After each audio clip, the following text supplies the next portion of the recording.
أفلح من صلى على محمد وآل محمد.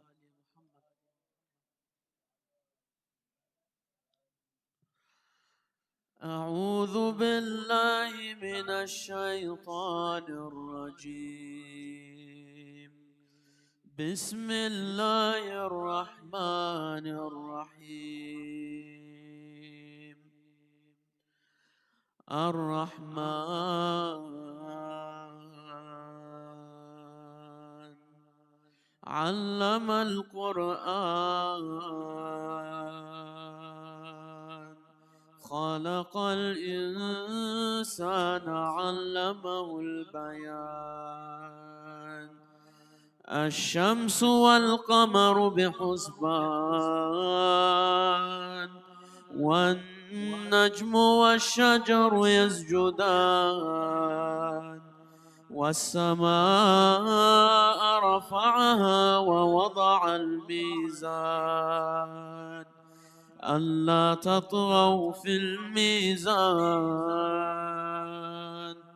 وأقيموا الوزن بالقسط ولا تخسروا الميزان.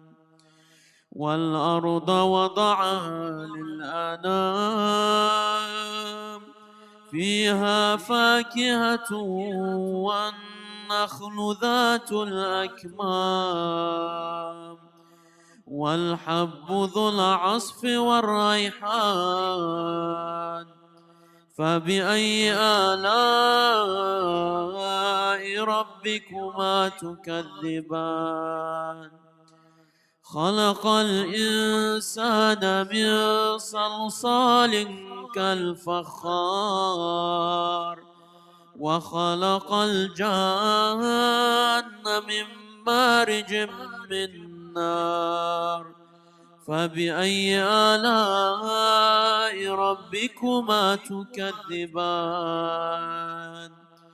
رب المشرقين ورب المغربين. فبأي آلاء ربكما تكذبان؟ مرج البحرين يلتقيان، بينهما برزخ لا يبغيان. فبأي آلاء ربكما تكذبان؟ يخرج منهما اللؤلؤ والمرجان. فبأي آلاء ربكما تكذبان؟ كل من عليها فان، ويبقى وجه ربك ذو الجلال والإكرام. فبأي آلاء ربكما تكذبان؟ يسأله من في السماوات والأرض، كل يوم هو في شأن. فبأي آلاء ربكما تكذبان؟ سنفرغ لكم أيها الثقلان. فبأي آلاء ربكما تكذبان؟ يا معشر الجن والإنس إن استطعتم أن تنفذوا من أقطار السماوات والأرض فانفذوا، لا تنفذون إلا بسلطان. فبأي آلاء ربكما تكذبان؟ يرسل عليكما شواظ من نار ونحاس فلا تنتصران. فبأي آلاء ربكما تكذبان؟ صدق الله العلي العظيم. أفلح من صلى على محمد وآل محمد.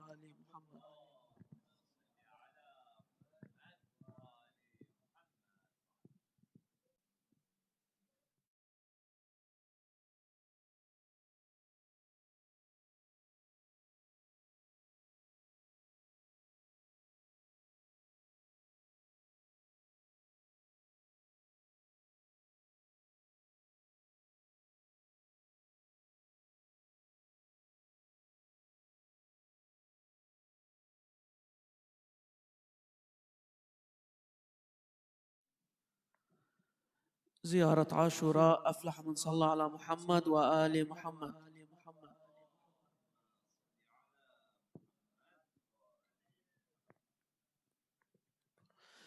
بسم الله الرحمن الرحيم. اللهم صل على محمد وآل محمد. السلام عليك يا أبا عبد الله، السلام عليك يا ابن رسول الله، السلام عليك يا خيرة الله وابن خيرته، السلام عليك يا ابن أمير المؤمنين وابن سيد الوصيين، السلام عليك يا ابن فاطمة سيدة نساء العالمين، السلام عليك يا ثار الله وابن ثاره والوتر الموتور، السلام عليك وعلى الأرواح التي حلت بفنائك، عليكم مني جميعا سلام الله أبدا ما بقيت وبقي الليل والنهار. يا أبا عبد الله، لقد عظمت الرزية وجلت وعظمت المصيبة بك علينا وعلى جميع أهل الإسلام، وجلت وعظمت مصيبتك في السماوات على جميع أهل السماوات. فلعن الله أمة أسست أساس الظلم والجور عليكم أهل البيت، ولعن الله أمة دفعتكم عن مقامكم وأزالتكم عن مراتبكم التي رتبكم الله فيها، ولعن الله أمة قتلتكم، ولعن الله الممهدين لهم بالتمكين من قتالكم. برئت إلى الله وإليكم منهم ومن أشياعهم وأتباعهم وأوليائهم. يا أبا عبد الله، إني سلم لمن سالمكم وحرب لمن حاربكم إلى يوم القيامة. ولعن الله آل زياد وآل مروان، ولعن الله بني أمية قاتبا، ولعن الله ابن مرجانا، ولعن الله عمر بن سعد، ولعن الله شمرا، ولعن الله أمة أسرجت وألجمت وتنقبت لقتالك. بأبي أنت وأمي لقد عظم مصابي بك، فأسأل الله الذي أكرم مقامك وأكرمني بك أن يرزقني طلب ثارك مع إمام منصور من آل بيت محمد صلى الله عليه وآله. اللهم اجعلني عندك وجيها بالحسين عليه السلام في الدنيا والآخرة. يا أبا عبد الله، إني أتقرب إلى الله وإلى رسوله وإلى أمير المؤمنين وإلى فاطمة وإلى الحسن وإليك بموالاتك وبالبراءة ممن قاتلك ونصب لك الحرب، وبالبراءة ممن أسس أساس الظلم والجور عليكم، وأبرأ إلى الله وإلى رسوله ممن أسس أساس ذلك وبنى عليه بنيانا. وجرى في ظلمه وجوره عليكم وعلى أشياعكم، برئت إلى الله وإليكم منهم، وتقربوا إلى الله ثم إليكم بموالاتكم وموالاة وليكم، وبالبراءة من أعدائكم والناصبين لكم الحرب، وبالبراءة من أشياعهم وأتباعهم. إني سلم لمن سالمكم، وحرب لمن حاربكم، وولي لمن والاكم، وعدو لمن عاداكم. فأسأل الله الذي أكرمني بمعرفتكم ومعرفة أوليائكم، ورزقني البراءة من أعدائكم، أن يجعلني معكم في الدنيا والآخرة، وأن يثبت لي عندكم قدم صدق في الدنيا والآخرة، وأسأله أن يبلغني المقام المحمود لكم عند الله، وأن يرزقني طلب الثاري مع إمام منصور، مع إمام هدى ظاهر ناطق بالحق منكم. وأسأل الله بحقكم وبالشأن الذي لكم عنده أن يعطيني بمصابي بكم أفضل ما يعطي مصابا بمصيبته، مصيبة ما أعظمها وأعظم رزيتها في الإسلام وفي جميع السماوات والأرض. اللهم اجعلني في مقامي هذا ممن تناله منك صلوات ورحمة ومغفرة. اللهم اجعل محياي محيا محمد وآل محمد، ومماتي ممات محمد وآل محمد. اللهم إن هذا يوم تبركت به بنو أمية وابن آكلة الأقبان، اللعين ابن اللعين على لسانك ولسان نبيك صلى الله عليه وآله، في كل موطن وموقف وقف فيه نبيك صلى الله عليه وآله. اللهم لعن أبا سفيان ومعاوية ويزيد بن معاوية، عليهم منك اللعنة أبد الآبدين. وهذا يوم فرحت به آل زياد وآل مروان بقتلهم الحسين صلوات الله عليه. اللهم فضاعف عليهم اللعن منك والعذاب الأليم. اللهم إني أتقرب إليك في هذا اليوم وفي موقفي هذا وأيام حياتي بالبراءة منهم واللعنة عليهم، وبالموالاة لنبيك وآل نبيك عليه وعليهم السلام. اللهم العن أول ظالم ظلم حق محمد وآل محمد، وآخر تابع له على ذلك.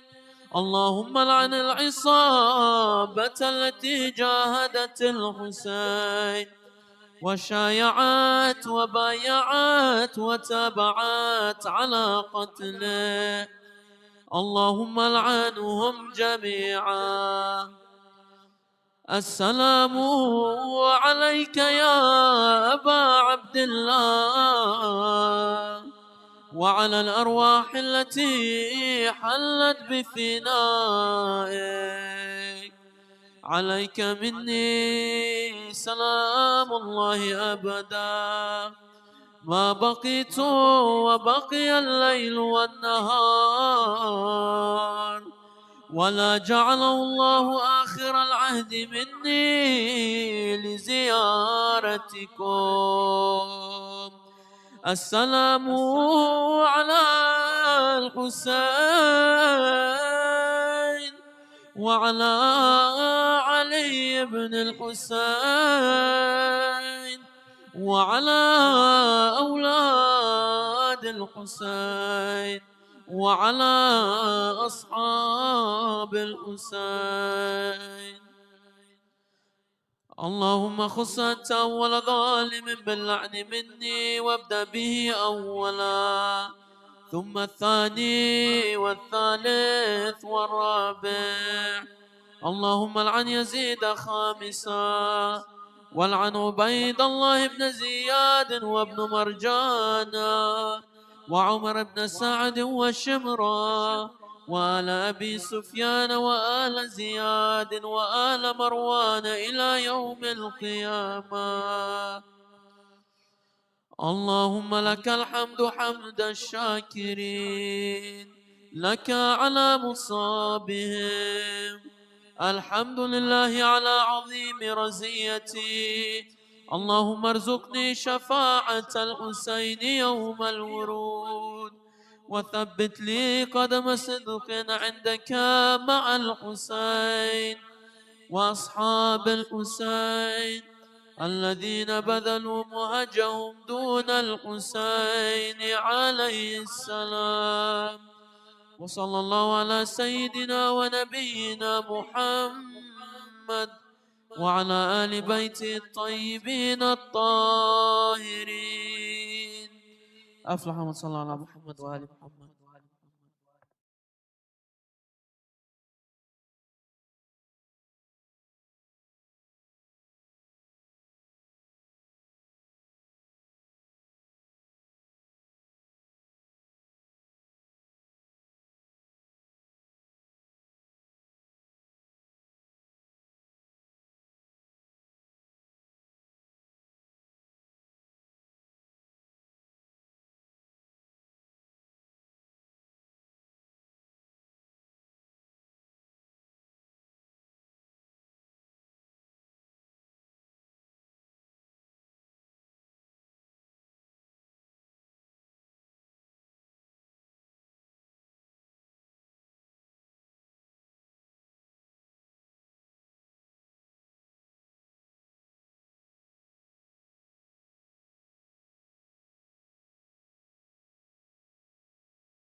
صلوا على محمد وآل محمد.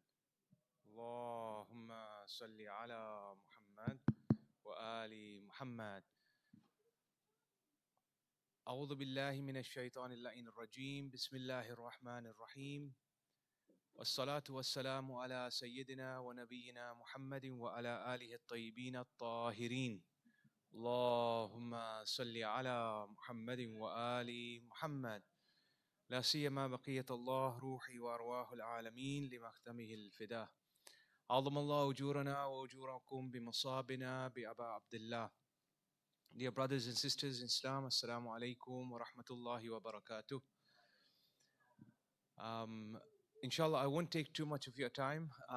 And Alhamdulillah, I have been granted the opportunity again to speak to you, to launch a new title from Lantern Publications this time.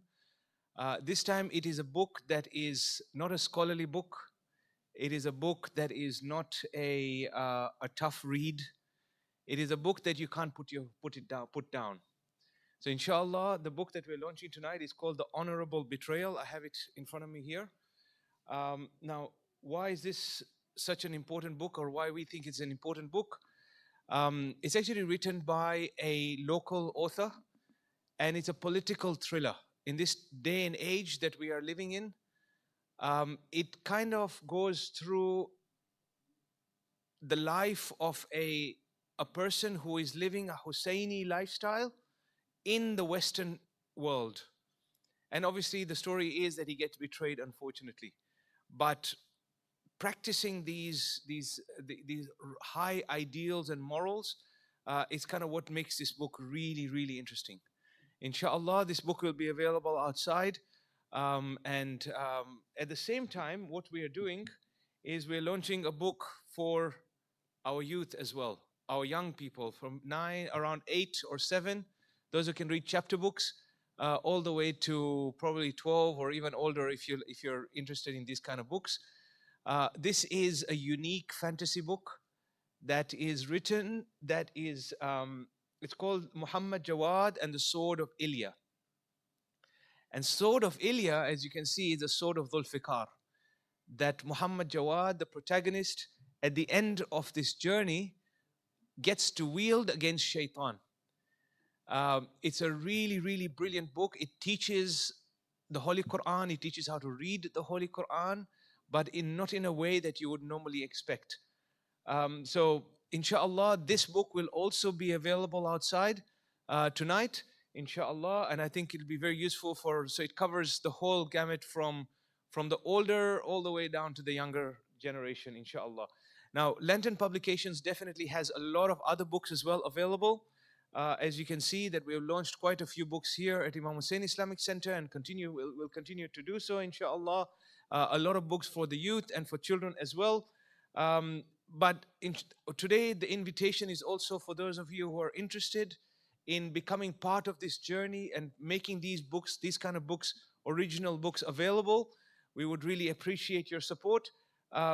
Inshallah, that's basically what we are asking for as well tonight. And even the support by purchasing a book is support enough, inshallah. Obviously, for those of you who want to know more about the work that we're doing, we have some major works coming out very soon. In around 3 months' time, we are going to be launching the Amali of Sheikh Tusi, which is the first translation of this original text from our great scholars.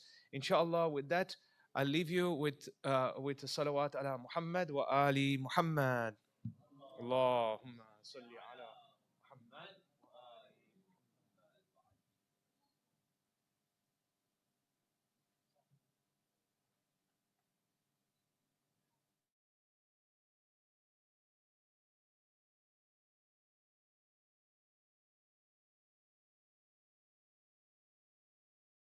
أعوذ بالله من الشيطان الرجيم.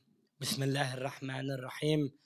الحمد لله رب العالمين، والصلاة والسلام على أشرف الأنبياء والمرسلين، حبيب الله العالمين، أبا القاسم المصطفى محمد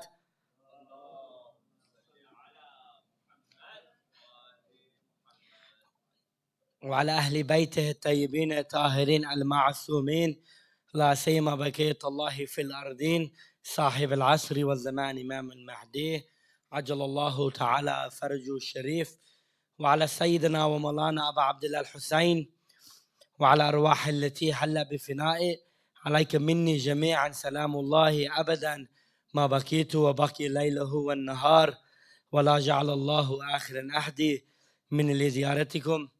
السلام على الحسين وعلى علي بن الحسين وعلى أولاد الحسين وعلى أصحاب الحسين وعلى الشهداء الصامدين والمجاهدين، ولعنة دائمة على أعدائهم أجمعين إلى القيام اليوم الدين. Respected brothers and sisters, Assalamu alaikum wa rahmatullahi wa barakatuh. Tonight we remember a young man whose very presence reminded people of Rasulullah, Ali al-Akbar, the son of Imam Hussein alayhi salam, the one who historians describe as a person who most resembled Rasulullah in his appearance, his speech, and his character. And brothers and sisters, think about that for a moment. Out of all the qualities that could be mentioned about Ali al-Akbar, one of the first things we are told is his akhlaq, his character, his manners, the way he carried himself, the way he spoke, and the way he treated others.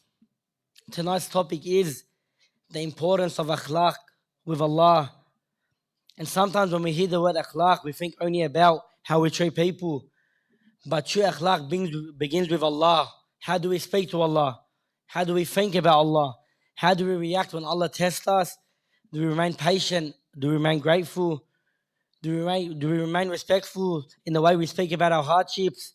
Brothers and sisters, Karbala is a school of akhlaq. Look at Imam Hussein alayhi salam, surrounded by animals, yet surrounded by enemies, yet he spoke with dignity. Look at Abbas, given every reason to think of himself, yet he thought only of others. Look at Ali al-Akbar alayhi salam, a young man facing death, yet there is not a single narration of complaint, not a single narration of objection, and not a single narration towards anger of Allah. Subhanallah. This is akhlaq with Allah. To thank Him when He gives, to trust Him when He tests, to remain loyal when the world around you fall apart. Perhaps this is why Ali Akbar resembled Rasulullah so closely, because he did not only resemble him in appearance, he resembled him in character. And brothers and sisters, if Karbala teaches us anything about tonight, is that our relationship with Allah is reflected in our character. Before we continue on tonight's program, let us remember all the shuhada who gave their lives in the path of Allah from Karbala into our present day. Inna lillah wa inna ilayhi raji'un. Tonight in particular, we dedicate this gathering to the martyr, Jihad Mughniyi, and all of our righteous martyrs. Brothers and sisters, when we remember Ali al-Akbar, we remember a young man who stood beside his father until his final breath. A young man whose youth did not stop him from carrying responsibility. And when we remember Jihad Mughniyi, we remember another young man who walked beside his father upon a path of sacrifice. Both were young, both carried their legacy greater than themselves. Both were raised by fathers who taught them dignity, courage, and loyalty.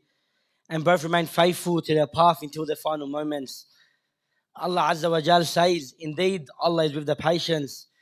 Tonight we remember all our shuhada, pray for their families, and we ask Allah to elevate the ranks of amongst Muhammad wa Ali Muhammad. Please join me in reciting Surah Fatiha followed by salawat ala Muhammad wa Ali Muhammad.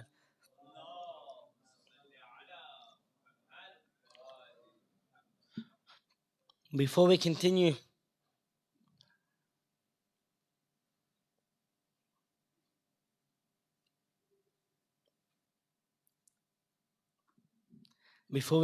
just a few quick reminders. Please keep your phone on silent and avoid using them during the lecture. Parents are responsible for their children at all times. Please be mindful of our neighbors and park responsibly. No smoking or vaping is permitted inside or in the car park. Please avoid gathering reception and refrain from conversation during the program. Thank you all for your cooperation. And now, brothers and sisters, before we continue with tonight's program, we invite Brother Reza to come forward and share a few words with us. Please welcome Brother Reza with a salawat ala Muhammad wa Ali Muhammad.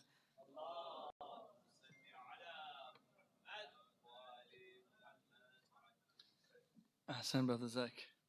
Because you mentioned akhlaq, I would like to first Everyone say la salawat for brother Zach for doing an amazing job these few nights. It's his first year as an MC in Muharram, and as a young individual, I must admit, he's done a very fantastic job. We've had a lot of positive feedback. So for him and his family, sallu ala Muhammad wa ali Muhammad. Salli ala Muhammad. Bismillah ar-Rahman ar-Rahim. I would like to, on behalf of Imam Hussein Islamic Center, to take this opportunity to first thank Allah Azza wa Jal, followed by Imam al-Hujjah, Ajal Talaf Hajj al-Sharif, for giving us the honor and the opportunity to serve the guest of the son of Fatima, Abu Abdullah al-Hussein. It's truly an honor. And I would like to thank everyone that has been attending the past few nights and tonight. It's long trips, cold nights, and that truly defines the love for someone where they can go the extra mile no matter what the conditions. I'd like to thank the sponsors for food, for decorations, both financial or otherwise, all the volunteers who have both worked before, during, and after. Some of the volunteers are here till maybe midnight, just killing up, and most of them you see, some of them you don't even see. So I'd like to thank them. Most of all, I'd like to thank every one of you for helping us make this event a great event for the past few nights, and inshallah in the upcoming nights. So thank you very much for that. And finally, I'd like to remind everyone, we all spend money on various things, movies, going to the zoo, dinners, but there's some money that it's an investment that you see it on the long-term basis. One of those is buying the right book for your children. The books from the Hajj Abid Shia Islamic bookstore, am I got it correctly? Shia Books, sorry, shiabooks.com.au. I highly recommend everyone to visit that and buy these books. I've got a few for my son and my daughter, and I can't suggest enough. And I think you have outside as well some books for them to see for tonight. Okay, you can see Hajj Abad outside later on as well. Please do invest in these books because you invest in the future of your children. Another one is we all here attending and being received with a lot of food, beverages, desserts, sweets. I think by the end of Muharram, we're going to add a couple of kilos. Alhamdulillah, we've been honored to be able to serve. But I just got some very positive feedback. Some of the donors have been going to Lebanon, and one individual responded, "Oh, I haven't eaten for so many days. Can you call that sponsor and just say thank you for enabling me to eat?" They're thanking us so that they can eat, and they hadn't eaten for a few days. There's a table outside collecting funds for the people in Lebanon. Please donate generously. As if, how much does a movie ticket cost? Calculate it. How much does dinner cost? Calculate it. How much this guest you want to invite over to your house? Calculate it. Invite the orphans, the needy people in your life, because all you are doing is inviting barakah in your life. Do not deny that in your families, inshallah. And last but least, and sorry for taking much of your time, there will be baskets going around for helping support the expenses at the center. So donate generously, inshallah. Without any further delay, I ask my respected brother Mustafa Elachi to enlighten us with the speech. Sallu ala Muhammad wa ali Muhammad. If I can ask brothers to stand up, come a bit forward for the latecomers, will be greatly appreciated. Thank you very much. 3 loud salawat.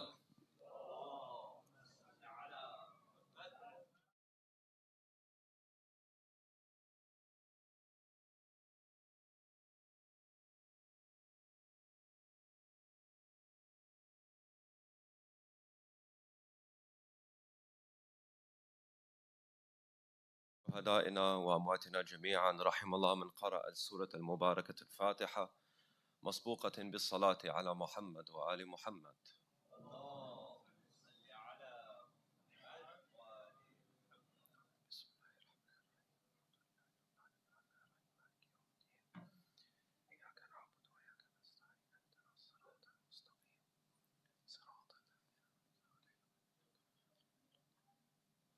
أعوذ بالله السميع العليم من الشيطان اللعين الرجيم بسم الله الرحمن الرحيم عظم الله لكم الأجر بمصابنا بالحسين عليه السلام وجعلنا وإياكم من الطالبين بثأره مع الإمام المهدي من آل محمد.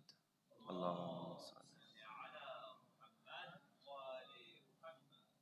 قال الله جل وعلا في كتابه المجيد بسم الله الرحمن الرحيم لقد كان لكم في رسول الله أسوة حسنة لمن كان يرجو الله واليوم الآخر وذكر الله كثيرا. صدق الله العلي العظيم. Allah subhanahu wa ta'ala, He says, certainly there is a good example, there is an exemplar. Who is he? Rasulullah. There is an example in Rasulullah sallallahu alayhi wa alihi. Whoever hopes for Allah and the last day and that remember Allah a lot. We find that the discussion of akhlaq is one of the most prolific discussions in the Hawza. Why? Because you might find that akhlaq, despite what we might think when we just translate the word and we say good manners and we are done, it's actually one of the most profound fruits of Islam. In fact, akhlaq is the purpose of Islam. إنما بعثت لأتمم مكارم الأخلاق. Rasulullah sallallahu alayhi wa alihi wa sallam, he says, I was sent to perfect noble traits. The reason why our interpretation of what akhlaq means is problematic is because if akhlaq only means good manners, then a person can say, well, I'm of a different religion and I have good manners. I'm going to heaven too. God is pleased with me. You find that akhlaq has so many ab'ad that tonight we're just going to scratch at the surface. But inshallah, I want to give you something useful. See, akhlaq, if we want to look at it, the first meaning, which is one's good, noble traits, first let's go back to our previous nights. Because I've tried my best to create a chain leading one thing to the other. We started with who is Allah Azza wa Jal by meaning. We said that the name of Allah has an activity of heart. Then we said that Allah is known through signs both inner and outer, psycho-spiritual signs and physical signs. Then we said that from this perfection that we see in God, we know that He's not an unjust God. Afwan, He's not an unjust God. He's a just God. And that maybe our vision is limited, that we don't understand the actions. Then we said that with Allah, there's a beautiful life, and that's through contentment. And contentment is stolen from us via comparison. Then we said, when you are content, it leads you to something called love. And love of Allah Azza wa Jal is a centerpiece. أَلَيْسَ الدِّينَ إِلَّا الْحُبِّ. Then we went from this state of love to how easy is it to make dua when you love someone? How easy is it to call a person that you love? We said that dua is the weapon of a believer. So we've come through this beautiful journey of perhaps, inshallah, rediscovering our Creator through the blessed nights of Abu Abdullah alayhi salam. So you find akhlaq is something that if we don't address it, we can risk everything we've learned in the previous nights. Why? Because akhlaq is the centerpiece, as we said, of Islam. Now, we are missing something in this world today. If you want to ask yourself, why is there so much war? There's a lack of akhlaq. As in husnul jiwar, being good to your neighbor is part of akhlaq. That's one of the doors of akhlaq. If you're a president of a neighboring nation and that neighbor of yours is aggressing against you, is this good or bad akhlaq? You find that if you come up with the formula for energy, it can be used to create nuclear power or the atomic bomb. This is an akhlaqi issue. They say that al-akhlaqu khadimu kulli ilm. Akhlaq is the servant of all knowledge. If you don't have akhlaq with any science that you approach or anything that you approach in your life, whether it be family life or your occupation or your studies, if ethics and morality is not imbued in these actions, you can quickly turn something that is wonderful for mankind into a problem for mankind.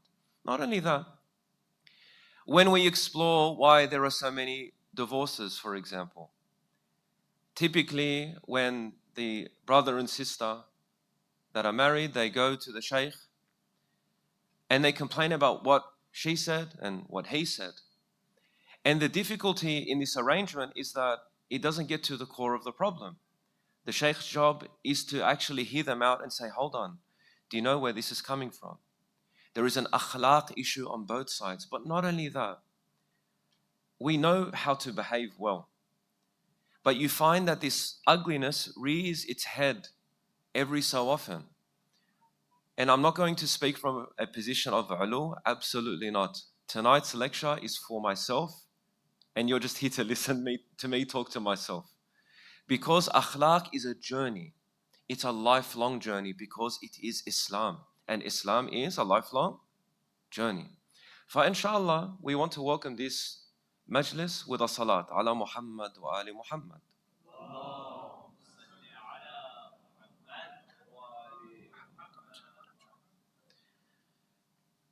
In marketing, when they want to market a product, they have to come from the basis of having a brand. Now, when we say brand, most of us think a logo. That's just part of a brand. That's just the icon that represents a business or a service or a product. This icon is surrounded by a variety of things. It's surrounded by imagery. It's surrounded by language, speech.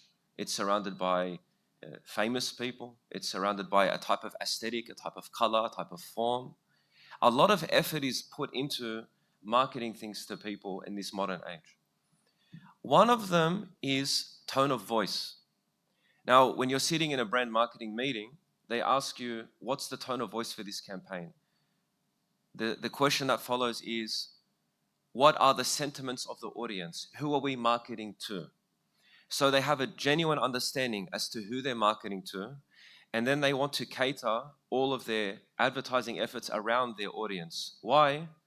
So this audience will receive their message, accept it, and purchase. You find that this actually is one of the understandings of akhlaq. Akhlaq means that you accord yourself according to the one before you. Akhlaq means that you accord yourself according to your life. Akhlaq with Allah Azza wa Jal means you accord yourself to Allah Azza wa Jal. And akhlaq means that you accord yourself with yourself. Which means that you have a demeanor that you need to operate with. Now, why is akhlaq so deep? Because everyone we meet is so different. Imamuna Al-Hasan alayhi salam, he says the best type of akhlaq, afwan, the peak of intellect is good akhlaq. Why? Because you have speech and words to share. You have meanings to deliver, and you have an audience. It could be your spouse, it can be your son, it can be your teacher, it can be your employer. And you need to accord yourself. Akhlaq, if we master it carefully, can open doors of success that you wouldn't believe. You know, if you look at the stats on successful people and their skill level, the majority of the highly skilled workers are not leaders. But the leaders probably know the least, but they know how to delegate and manage other human beings. So they become the leaders of the tech companies, even though the ones below them actually have more knowledge and understanding or more depth. But they don't know how to speak with the right akhlaq. So akhlaq is not just good manners, it's the right manners, you see. And people that master this, they get to levels that you would not believe. We want to go through some narrations, first and foremost, of the status of akhlaq in Islam. Then after that, we want to look at akhlaq beyond good manners and what are the other spheres of akhlaq. Then we want to talk about the insufferable people of this world who don't like akhlaq and lack akhlaq. And then we want to look at what's this akhlaq that we talk about within and how do we get there and understand ourselves better and find the source of that bad akhlaq. Because when you find the source of that bad akhlaq, you can flick off the switch and you can better every relationship in your life with a flick of a switch. With a salat ala Muhammad wa ali Muhammad.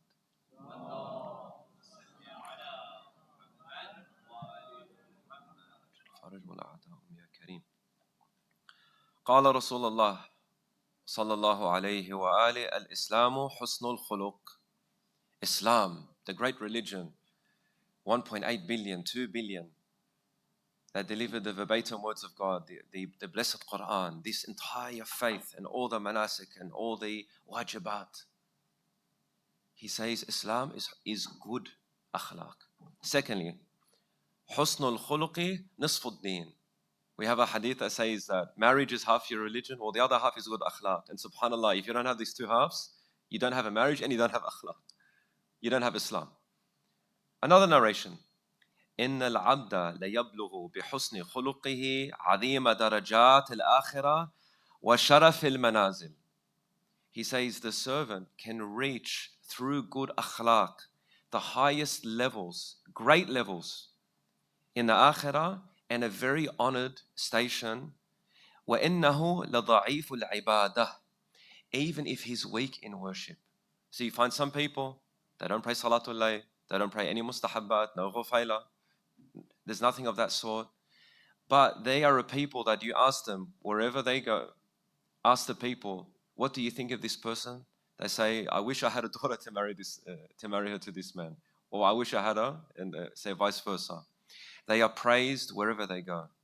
People that have good akhlaq and know how to accord themselves, and that are attentive to people, and they understand the capacities, the insecurities. You know, the reason why Imam Hassan alayhi salam, he says that it is the peak of intellect to have good manners, it's because you need to study people. You need to observe people. You're not a one-size-fits-all person. You're a person who adapts to every human being around them. That is why people like you, because you have something called, and it's interesting, we know the word ihtiram. We know the word respect. What is respect? You know, when we look at some of the words, it's very interesting. Masjidul Haram, the sanctified house, the sanctified mosque. Why is it called Masjidul Haram? Is it wal'ayadhu billah haram? No.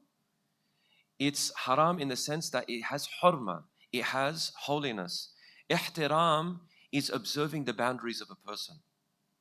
To observe their boundaries, to show them respect, you have to know their boundaries.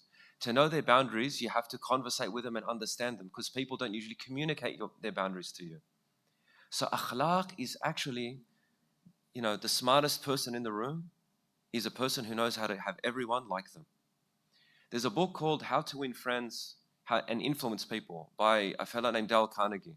I recommend you read at least some portions of it. Dale Carnegie is an interesting American author in the early 1900s. He wrote this book. He wrote many books, but this was his most famous. He studied every successful human being on earth, and he wanted to know what the secret sauce was. And he started the akhlaqiyat of all these people, and he came up with a lot of great conclusions. Of them, I'll teach you one that I believe to be true, and that is that when you speak to people, let them do most of the talking. You'll find that they lead the conversation martahin, really relaxed, and they'll like you. Another advice he gave, for example, was call people by their name and say their name as much as possible in their presence, because there's nothing sweeter to a person than the sound of their own name.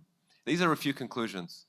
You find that the study of akhlaq is important in every part of the earth. Al-Muhim, there is a bu'ud in akhlaq, is not just that it's beneficial for you with other people. La. Akhlaq gives you more iman. Akhlaq actually brings you closer to your Creator. Rasulullah sallallahu alayhi wa alayhi. And you'll notice when you do research on akhlaqi ahadith, subhanallah, it's full of ahadith by Rasulullah Muhammad sallallahu alayhi wa alayhi. Because Rasulullah sallallahu alayhi wa alayhi had the taklif of delivering the message of Allah Azza wa Jal. He had impeccable character. And in fact, many people before they came to the aqidah of Islam, they said, I will trust anything you say. You're sadiq, you're ameen. We know this about Rasulullah. His akhlaq brought people. And we know the stories about, someone throwing trash on him and him going to visit them and they're sick. And we know these stories. But the idea is that akhlaq for you is very powerful. I remember once I was working for an insurance brokerage, and I was the senior designer to take care of all their media for like a high-level team. It was a great job, and I was really excited to work there. And there was this new lady who was working, and she's a BDM, and she makes millions of dollars for the company. And she asked me to do a quick presentation, and I was tied down with other people, and with all due respect to her, my report to, she's not my report to. Anyway, she's treating me like I'm her subordinate when I'm not her subordinate. I was the subordinate of someone else. I told her, I'm sorry, I can't do it. I have to do this for Glenn. The important thing is that she lost it. She started yelling in the office. Very bad behavior. It's very frowned upon. Raising your voice in an office is an absolute no-go. It's go straight to HR. Do not collect $200, right? Go straight to jail. Do not pass go. Do not collect $200. Al-Muhim, I remember it was one of those rare moments I had akhlaq. And when she yelled, all I could say was, I understand you're angry, but I'm sorry. For some reason, something activated in her mind, and she switched off and she walked away. Then she came back and she says, look, I know you don't drink. I go, thank you. I'm glad you acknowledged that. She goes, what can I get you? I said, nothing, it's okay. Don't worry, we all have a bad day. She goes, no. I said, I saw an opportunity. I said, I like chocolate. It's called Whittaker's chocolate from New Zealand, if you've tried it. Wallahi, mashallah. She came back with 6 bars of my favorite chocolate. Subhanallah. This was a small payoff just for being patient with her. I thought I'd share this story because a brother brought up that perhaps I should bring up more personal stories. So inshallah I did.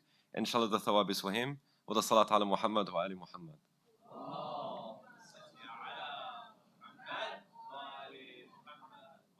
Whenever we activate akhlaq, what we're actively doing is challenging the nafs. قَدْ أَفْلَحَ مَنْ زَكَّاهَا وَقَدْ خَابَ مَنْ دَسَّاهَا. The one who is most successful purifies their heart. وَقَدْ خَابَ مَنْ دَسَّاهَا. The one who leaves their nafs. Das فِي التُّرَابِ. Al-Arab, when they say das of something, it means to throw something in dirt, to throw it away, to be discarded and to be dirtied and sullied. Part of akhlaq and constantly training yourself and coaching yourself actually purifies your heart and he makes you a better person and Allah gazes upon you in a certain way. Rasulullah sallallahu alayhi wa alayhi, he says, أكمل المؤمنين إيمانا أحسنهم شو? He said, خلقا, the best of manners. Then he says another hadith is very interesting. إن الرجل ليدرك بحسن خلقه درجة الصائم القائم. Through good manners, you can get the reward of a person who prays all day, fasts all day, and prays all night.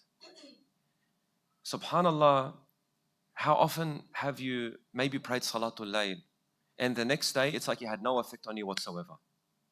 You lost it over something. And the mu'min sits with himself and says, how can I really feel that prayer? That it doesn't, inna salata tanha anil fahsha'i wal munkar. Sah? Salah is supposed to prevent these actions. Maybe because it could be inverse. Your salah isn't something you bring to the world, you bring the world to your salah. Imamuna as-Sadiq alayhi salam, he said, do not look at this length of the sujood and the ruku' and the ibadah of a person. Want to know their Islam? Look at how he treats other people. He took it to akhlaq. So akhlaq actually spiritually bolsters your salah, not the other way around. Salah is a source of spirituality, but you bolster that salah with your akhlaq. And then there's another narration that says, مَا مِن شَيْءٍ أَثْقَلَ فِي الْمِيزَانِ مِنْ خُلُقٍ حَسَنٍ. And the greatest and heaviest thing you have in your mizan is good akhlaq and the salat ala Muhammad wa ali Muhammad.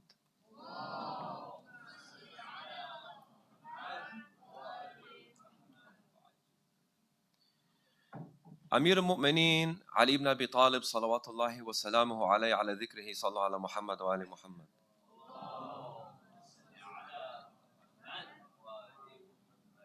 So far the akhlaq has been external. Al-Imam, he says, حُسْنُ الْخُلُقِ فِي ثَلَاث. You want good manners? I'll give you three things. Yani take this, as the Arabic saying, make sure it's an earring on your ear, you know? Attach this to yourself tonight. Amir al-Mu'mineen alayhi salam, he says, good akhlaq, you want to confirm you have good akhlaq? Do 3 things. And when I saw this hadith, I felt pain and I felt pleasure at the same time. Because I said, I've done some of these things, but I don't do them consistently. I wonder if I do them consistently, maybe I can walk on water one day. Amir al-Mu'mineen alayhi salam, he says, حسن الخلق في ثلاث اجتناب المحارم. Stay away from haram.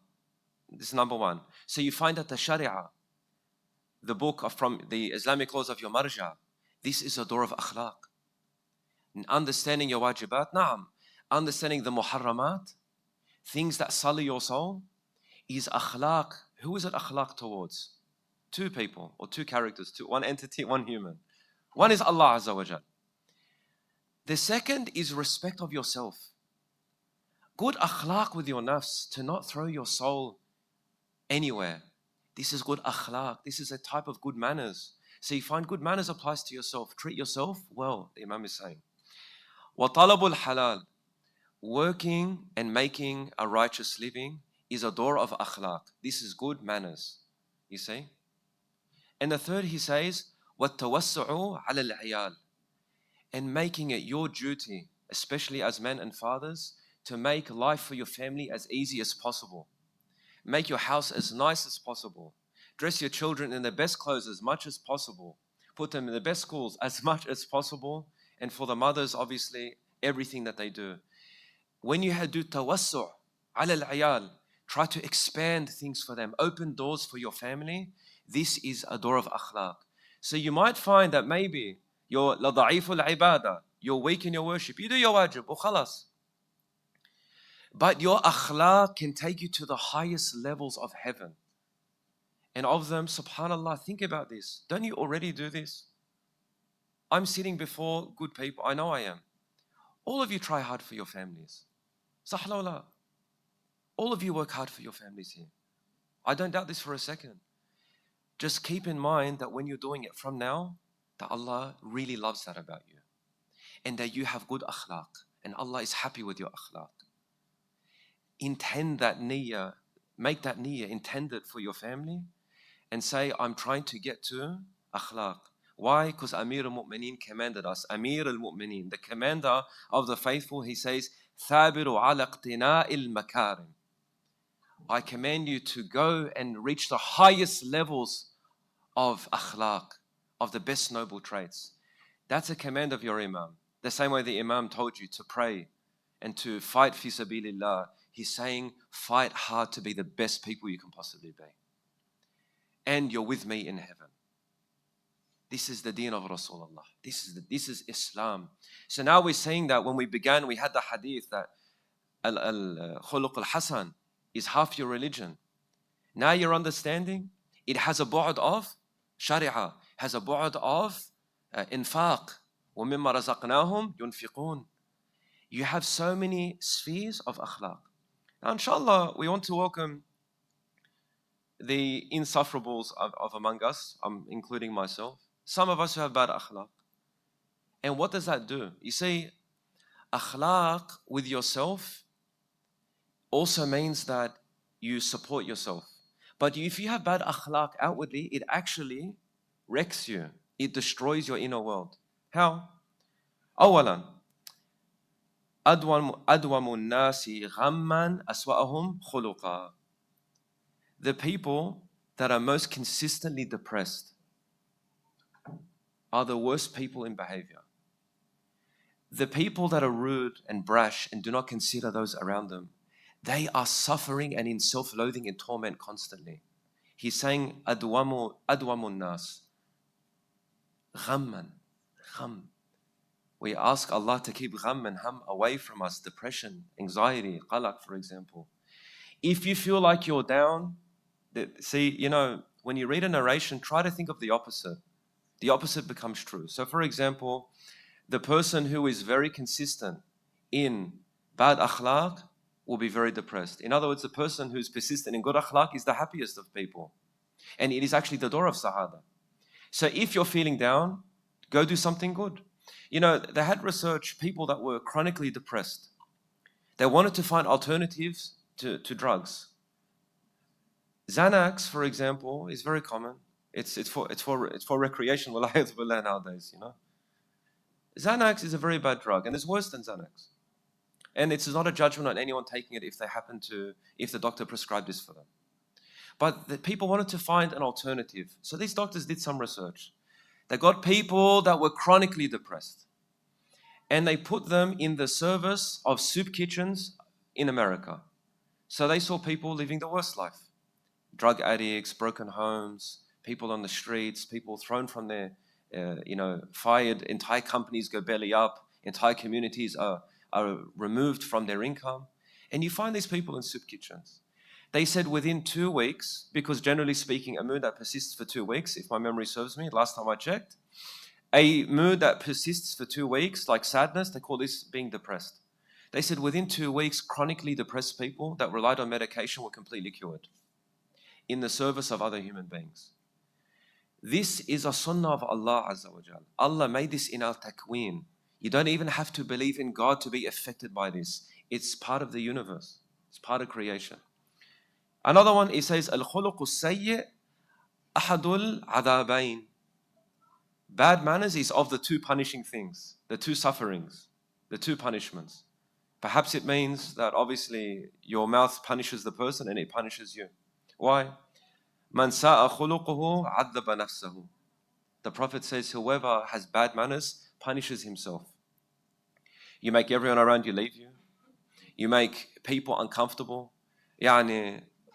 God forbid we become those fathers that when dad goes to work, the family has a breath of fresh air. Or if you're one of those mothers that when the mother goes somewhere to the shops, the children are happy, because there's no beating and rules and whatnot. You find that akhlaq actually psychologically impacts you. Now, we want to get to a point where, how do we get to this level where we understand where the akhlaq is coming from? Because good akhlaq and bad akhlaq, where does it come from? It comes from your soul, correct? Aren't you in charge of your body? Any action that you do is from you. That means that there is something subconscious in you and it rises to the occasion every so often according to the situation. Akhlaq is regulating whatever rises to the situation. That's what it is. You've got capacities, you've got energies in yourself. The scholars, they introduce us to 4 of those energies or capacities or capabilities that govern all things, and they tell you to keep one above the 3, with the salat ala Muhammad wa ali Muhammad.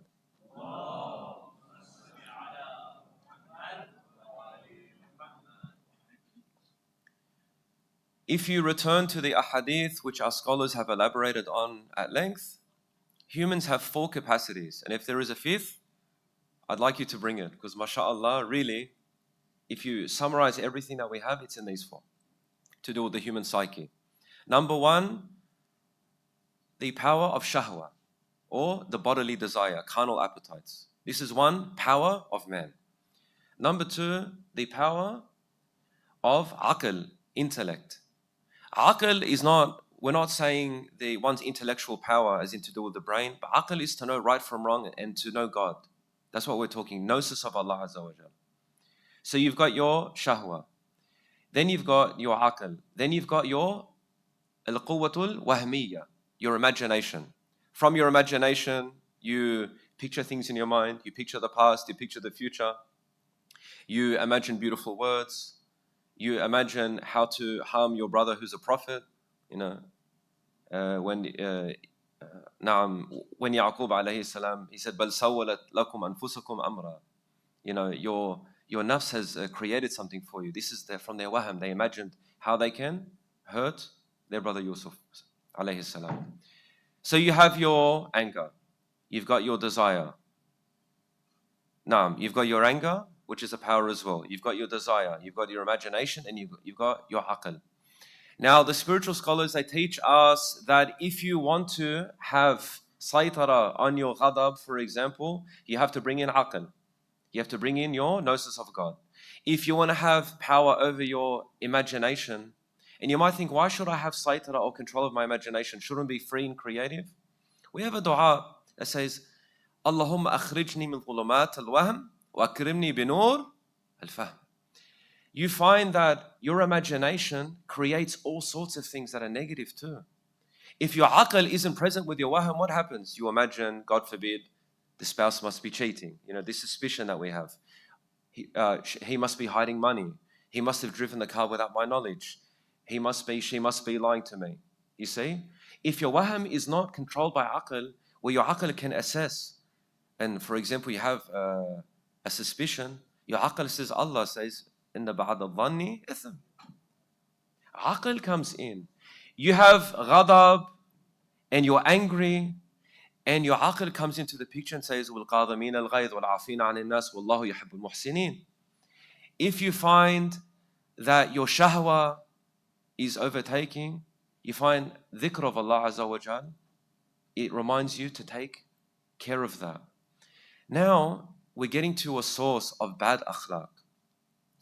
Bad akhlaq means that your imagination and your desire and your anger have more power over your intellect.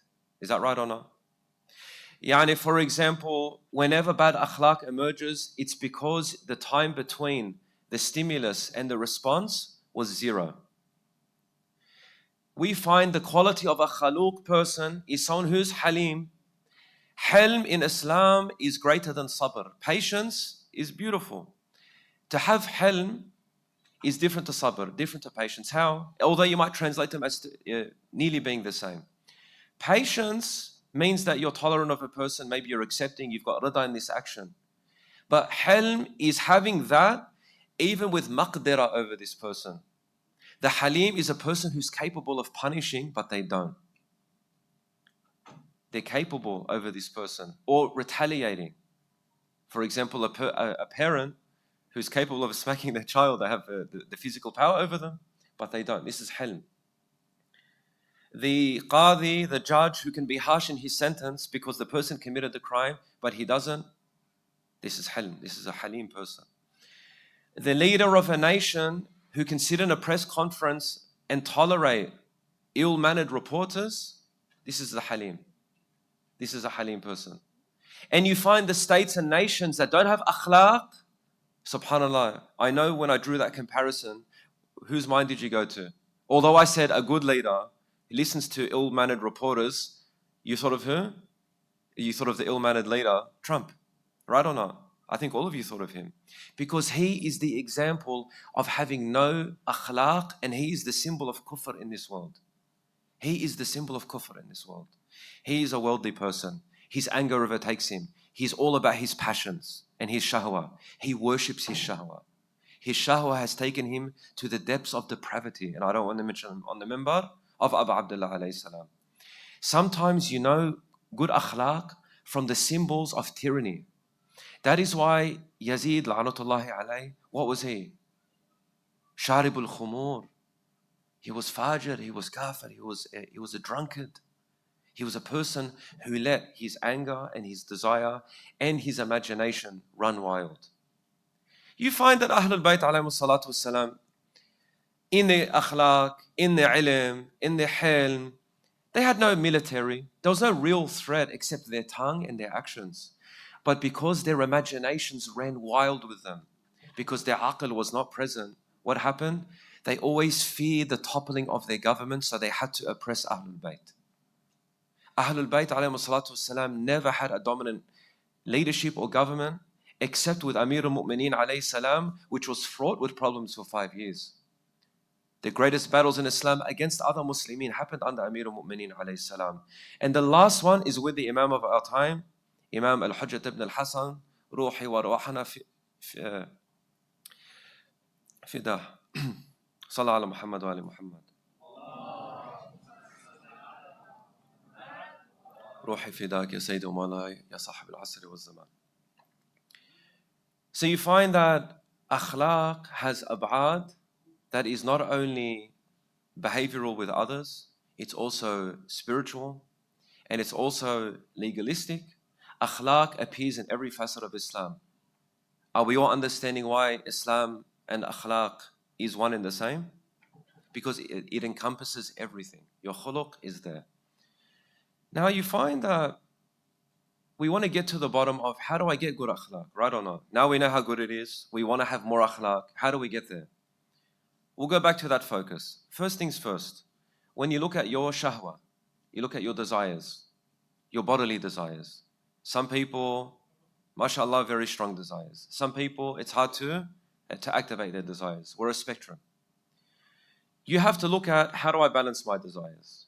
Masalan, if you feel like as a young man, you have a very a very lost eye in the street, right? You tend to look at everything, okay? There's a psychological aspect to this. You know, sometimes it's funny to mention these things on the minbar. But sometimes we resort to these little guilty haram pleasures because actually we don't have the emotional regulation of our nafs. There's actually a deep psychological issue.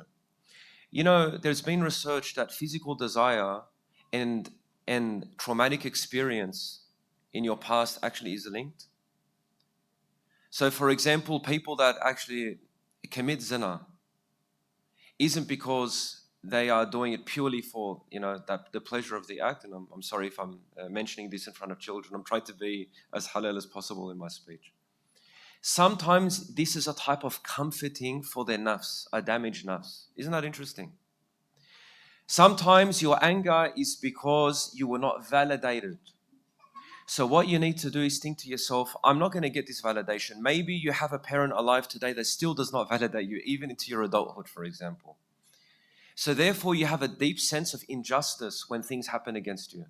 That creates anger. That anger gives you bad akhlaq, that gives you zero response time between the stimulus and your reply to an event in your life. Do you see how it all links together? So how about we flick off a switch tonight?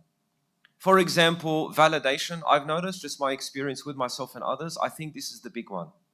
As in, when husbands and wives fight, it's because validation wasn't there. I feel like you don't appreciate me. This happens. This is probably the most common phrase in a marriage. They don't feel appreciated. Even though both appreciate each other, but maybe they don't communicate that appreciation. You see? Validation is the key thing. I remember when I saw a narration that says that Rasulullah sallallahu alayhi wa alihi, he says, me and Ali are the fathers of this nation. This is a beautiful narration. But have you ever considered taking them as fathers? Think about it this way. You have your father, who's your biological father, and they have a right over you, and you have a right over them, actually. There's rights over each other. But you have a spiritual father. That is Rasulullah sallallahu alayhi wa alihi. Just like a son goes to his father, or a daughter goes to her father, go to your father and ask him, through tawassul, Ya Rasulullah, you came to teach akhlaq. Can you make dua that I have akhlaq? This is number one. Number two, read and understand their examples. Number three, when you do a good action, validate yourself by understanding that the rida of Rasulullah is in this action. So it may be your parent was not proud of you, Rasulullah is proud of you. Maybe your mother was not proud of you, Fatima al-Zahra is proud of you. Some of us, may Allah have mercy on our parents, maybe they've passed away and they died with this gaping hole in our heart. They never validated us. They never gave us that respect we felt we deserved, that innate respect that Allah Azza wa Jal, He says, وَلَقَدْ كَرَّمْنَا بَنِي آدَمَ وَأَكْرَمْنَا بَنِي آدَمَ عفوا Shaykhna, كَرَّمْنَا أحسنت. We have dignified the children of Adam. Humans have natural dignity. When that dignity is challenged, it creates all sorts of haram in a child's life and in their future. So you find maybe the source of your, we might call it belligerence, but it's actually a hurt soul. That is why when people used to be around Rasulullah, they'd feel healing. He used to bring up things in their heart, validate it and let it go. That's why Amir al-Mu'mineen alayhi salam, he was quoted to have said that Rasulullah was a traveling doctor. He would travel and heal people. He was a healer. Let's not let other religions and other schools of thought take these truthful titles from Rasulullah. He was a walking healer. He traveled places and he was a sage to people. We have to stop looking at Ahlul Bayt only politically. Politically was important, very important. We built governments around their politics, but also their iman and also their spirituality as a school of thought, as a way of life. A deen means a way. Deen means way. Sirat is the straight path. You're journeying. These words, we have to pay attention to them, go back to them. We have to return to the meanings of what we already know. So you find that akhlaq is the zina, the adornment of Ahlul Bayt. Ahlul Bayt have the greatest akhlaq. One of the ways of getting the best akhlaq, Rasulullah sallallahu alayhi wa alayhi, he says, You want makarimul akhlaq, not just akhlaq, the highest level. He says, Salman qata'ak, wa'fu anma man zalamak, wa ahsan man asa'a ilayk. Ahsan man asa'a ilayk. First, reconnect with the one who cuts you off from your family or even your friends, but the wajib is your family. And forgive the one who oppresses you and do good to the one who does bad to you. In all three of these actions is the stomping and the trampling of your ego. The stomping and stampeding of your ego. Because how hard is it to reconnect with a person who cuts you off, who's passed the absolute judgment? They've done the ultimate crime, the ultimate akhlaqi crime, and that is to make the absolute judgment on a human being and say, there is no good in you, I'm cutting you off. There's nothing more discriminating and damaging to another human being than to absolutize them and to say, there is no good in you and I'm leaving. He's saying, go to that person and say salam, offer a glass of water, some narrations say anything little, big or small. We even have narrations where imams would go to their own family members who did wrong to them just to do islah with them, even though that the family member was wrong against them. But because he said, there's salah. Wa'fu an man zalamak, the one who oppresses you. You have a right, they don't give it to you, they take your... He says, forgive him. Very difficult. That forgiveness, what does it do? It disconnects you from the world. Because generally speaking, those rights are dunyawi rights. There's no person that takes your rights from your akhirah. You'll notice this. Can anyone take away your rights from your akhirah? Can any human being take your rights away from your akhirah? Can they take the thawab of Allah out of your hands? La. You find that the only way you can forgive a person is to renounce a part of this dunya. You took this from me? Khair inshallah. Ma 'inda Allahi khairun wa abqa. Allah is my God. What have you taken from me, aslan? A bit of land, some money. Allah will give me a Jannah that is wider than this universe. And maybe it would be so big I won't have to see you again. You know. And then you find doing good to the one who does bad to you. And this is a very difficult one. Inshallah, I won't actually explain how to do that because I'm still figuring that one out myself. But we find that having maqarim al-akhlaq is the point of our religion. And akhlaq has ab'ad that are not just behavioral with other people, but it's also respecting yourself. Ijtinab al-maharim, as the Imam says. Ijtinab al-maharim, respecting yourself. Don't put yourself in a position where you're dirtying your soul. Imam al-Kadhim alayhi salam, very famous story, and I'll end with this inshallah, where he had a servant lady in his home. And the servant lady spills boiling hot water on the Imam's legs. And the Imam, he's an Imam, of course, ma'asum, but throw hot water on the Imam's legs, he's going to feel the heat of the water. The Imam felt anger. The Jariyah was a mu'minah. And I believe she must have been a Shi'iyya because this is, she's been learning from the Imam, obviously, and in his house. It's impossible not to be flawed by Ahlul Bayt by living with them. They have told slaves to be freed, and then slaves said, we want to stay. We want to be bondsmen to you. Al-Muhim. She looks at the Imam, she says, وَالْقَاضِمِينَ الْغَيْظِ. The mu'min is the one who withholds his anger. The Imam says, I withhold my anger. وَالْقَاضِمِينَ الْغَيْظِ. And then she says, وَالْعَافِينَ عَنِ النَّاسِ. He said, I forgive you. And then she says to him, وَاللَّهُ يُحِبُّ الْمُحْسِنِينَ. He said, you're free to go. So with 3 ayat of the Quran al-Kareem, she got her freedom by burning the Imam's legs. You see the power of akhlaq?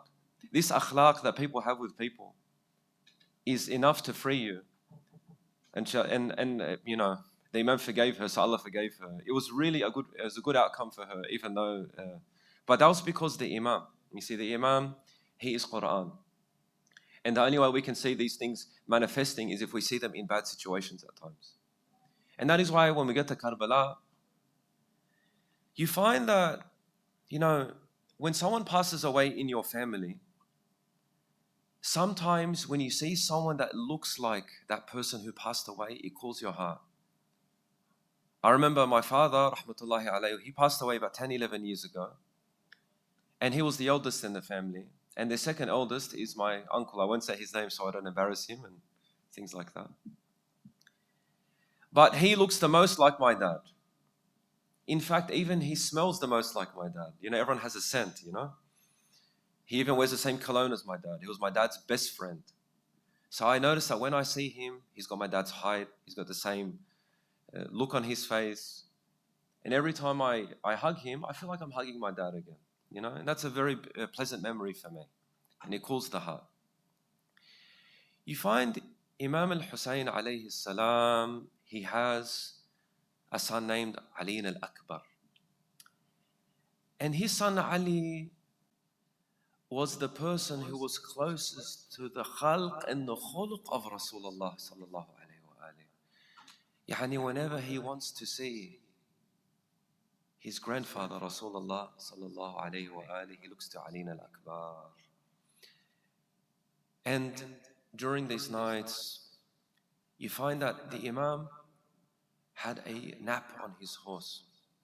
His horse was still and the Imam slept. And the Imam awakes from his slumber saying, Inna lillah wa inna ilayhi raji'un. Walhamdulillahi rabbil alameen.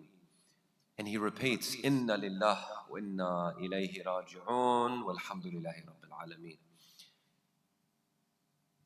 His son Ali, salamullahi alayhi, he says, Ya Sayyidi, Ya Aba, why do you do istirja'? Why are you saying inna lillah wa inna ilayhi raji'un?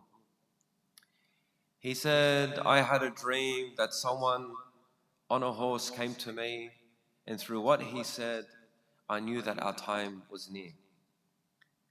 Ali al-Akbar said a statement that echoes through history.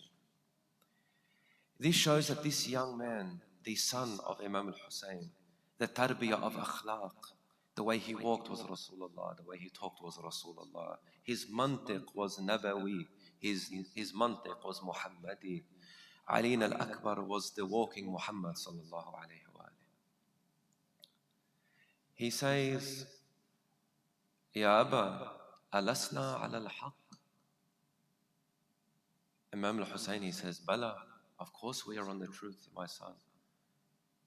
He says, فَإِذَنْ لَا نُبَالِي أَوَقَعَ الْمَوْتُ أَوَقَعْنَا عَلَى الْمَوْتِ أَوْ وَقَعَ الْمَوْتُ عَلَيْنَا. We won't back down than that. Are we on the truth? This is the mantiq of Rasulullah, that he says we are upon the truth. If death comes to us or we fall upon death, we will not back down. And you find that this is the tarbiyah of the Ahlul Bayt. This is the tarbiyah of Rasulullah sallallahu alayhi wa alayhi. The type of akhlaq Ali al-Akbar is displaying here is this is akhlaqul harb. That when you go to war and you have to fight an enemy, we have the truth. We die is ihda al-husnayayn. Al-Nasr or al-Shahada. We ask Allah Azza wa Jal to grant al-Mujahideen al-Nasr.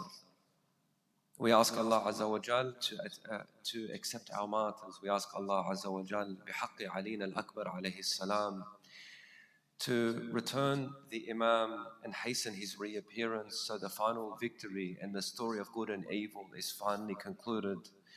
Allahumma ajil waliyaka al-faraj wal-afiyah wal-nasr واجعلنا من خيار أنصاره وأعوانه والمستشهدين بين يديه ببركة الصلاة على محمد وآل محمد.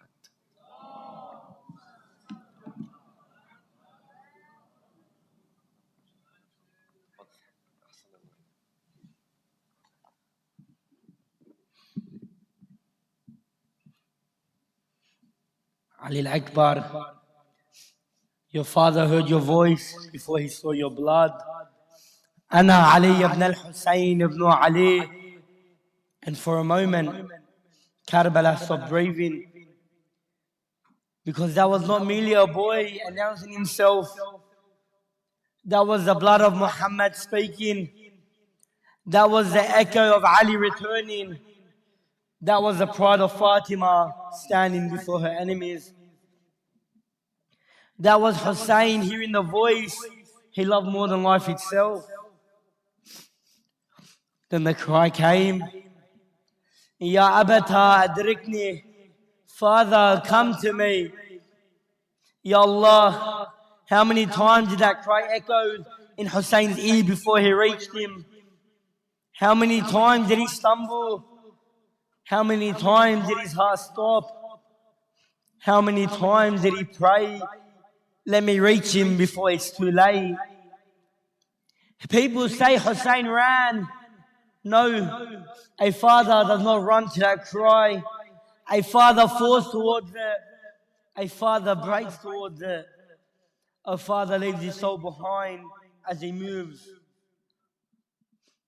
And when Hussein arrived, he froze. Ya Zainab, he froze. Because for a moment he could not find Ali. He searched the battlefield. He searched amongst the broken spears. He searched amongst the bodies. He searched through the dust and the blood. Where was the boy who looked like Muhammad? Where was that son that he had just kissed goodbye? Where was Ali? Then his eyes fell upon a body surrounded by shattered weapons, a body covered in wounds, a body torn apart by hatred. And Hussein knew, Ya Allah, how much cruelty does it take for a father not to recognize his own son? How many swords must fall? How many spears must strike? How much blood must be spilled before a father's eyes begin searching for familiar features and not find one? Hussein fell beside him, not as an imam, but as the grandson of Rasulullah, not as the leader of the caravan, but as a father, a broken father, a helpless father, a father whose entire world lay shattered before him. He looked at the face was no longer the same. He looked at the chest, a spear had torn through it. He looked at the body, and every wound has told the story of cruelty. Every cut told a story of hatred. Every drop of blood testified against the killers. Ya Zainab, how does a father gather a son who has been broken into pieces? Where does he place his hands? Which wound does he look at first? Which wound does he cry over first? The chest, the shoulders, the arms, or the face, or the heart that no longer beats? People say Hussein takes his cheek upon Ali's cheek. But which cheek? The one stained with blood or the one covered in dust? The one struck by swords? Ya Allah, even grief was confused that day. Hussein tried to lift him. But how does a father lift a body that has been destroyed by so many wounds?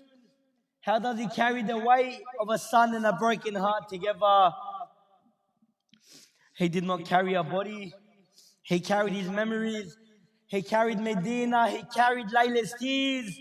He carried the smile of Muhammad. He carried every moment of Ali's childhood. He carried every laugh, every embrace, every father. And now all of it was silent. No more father, no more smile, no more voice, no more Ali. Only blood, only wounds, only grief. Ya Zainab, how do I return him to Layla? How do I place his body before his mother? How do I tell her that the boy she raised was surrounded by thousands? How do I tell her that they showed no mercy? How do I tell her that the face resembling Rasulullah was struck until I struggled to recognize him? For a father to bury a son is pain, but for Hussein, this was more than a son. This was the face he looked at when he missed Muhammad. This was the voice he listened to when he missed Muhammad. This was the living reminder of Muhammad. And now that reminder lay in pieces before him. So when Hussein stood over Ali al-Akbar and cried, after you made dust be upon this world, it was not poetry, it was not a speech, it was the truth. Because when Ali al-Akbar fell, the world had already ended for Hussein. Inna lillah wa inna ilayhi raji'un.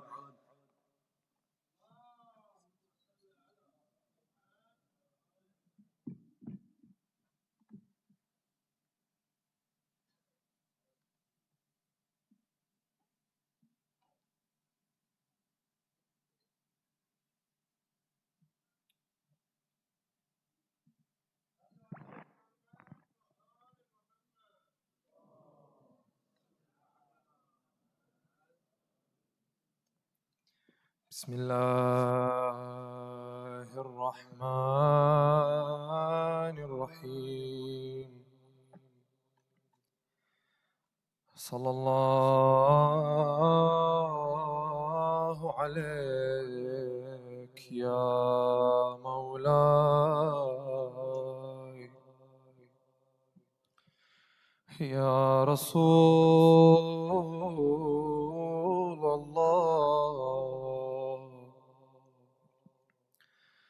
صلى الله عليك وعلى آلك المظلومين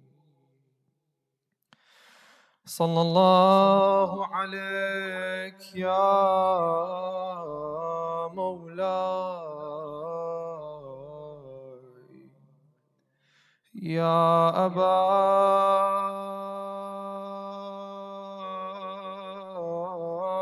عبد الله يا غريب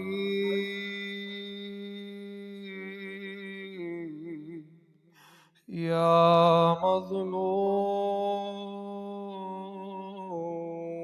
كربلاء يا ليتنا كنا معكم سيدي فنفوز فوزا عظيما. On the night of Ashura, the darkness had settled over Karbala. A gentle breeze moved through the night, and perhaps Aba Abdillah walked slowly beneath that sky. Every step carries a thought. If he looks towards the enemy, he sees them waiting to face the grandson of Rasulullah. If he looks towards the battlefield, he knows where the bodies will fall. And if he looks towards the sky, he knows that everything is returning to Allah. This is the night where Hussein knows he must speak to his companions. He could not allow anyone to remain without knowing what it meant to stay. So perhaps he prepares those words in his heart. He knows what he will say to them. He will give them permission to leave.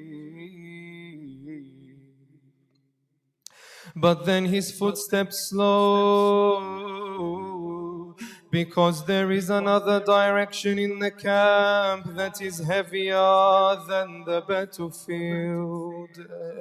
The tents of his own family.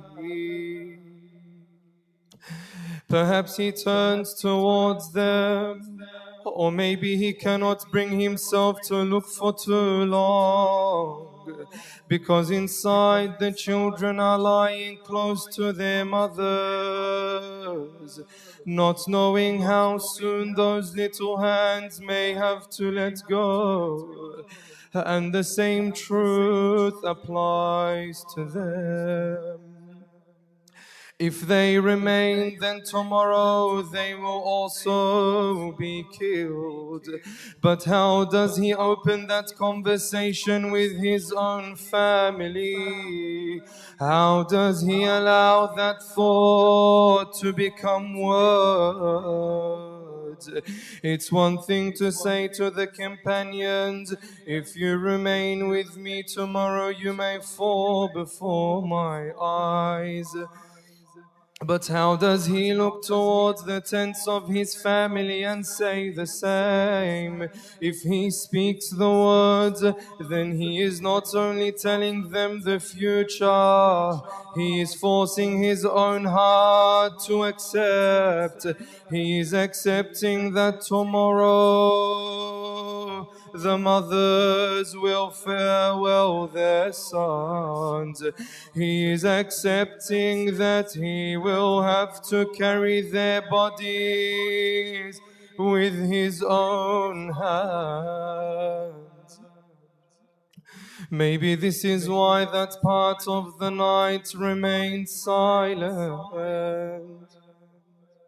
Not because Hussein did not submit to Allah, but because some sacrifices sit so close to the heart that even the tongue of Hussein leaves them with Allah.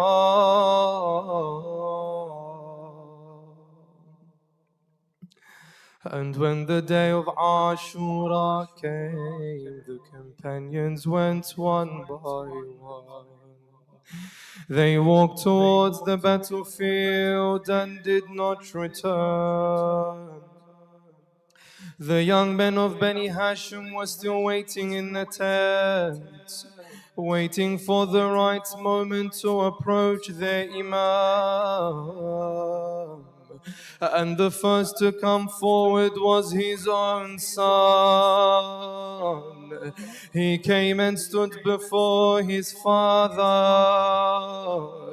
And now the question that sat silently in his heart the night before, the question he could not bring himself to place into words, was no longer hidden in the darkness of the night.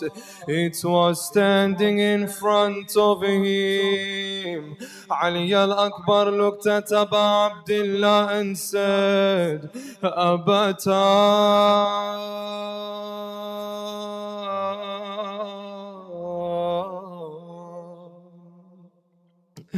أبتا هل تأذن لي بالبروز?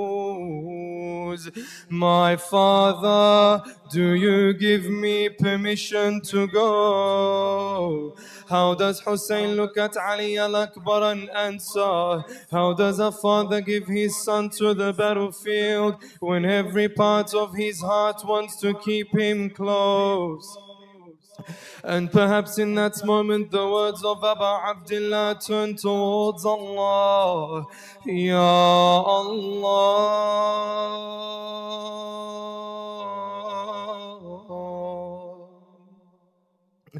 عندما أنظر إليه يذكرني بجدي رسول الله، فكيف يرحل وهو عزيز قلبي. Ya Allah, when I look at his face, he reminds me of my grandfather Rasulullah. How can I let him walk away when he is so dear to my heart? Ya Allah,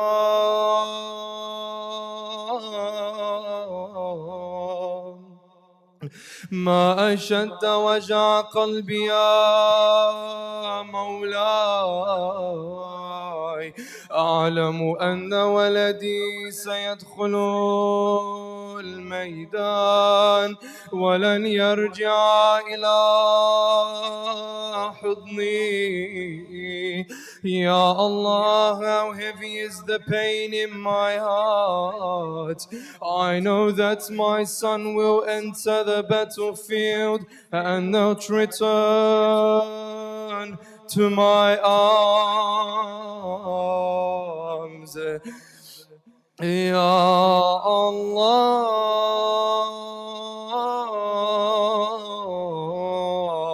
هذا ولدي أسلمه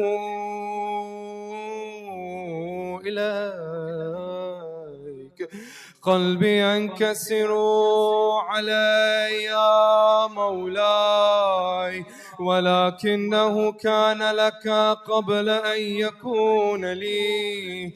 Ya Allah, I place my son back in your care. My heart is breaking for him, but he belonged to you before he was ever mine. And maybe after placing that grief before Allah, Aba Abdullah looked back at his son. He did not need to say much. Ali al-Akbar saw the tears in his father's eyes.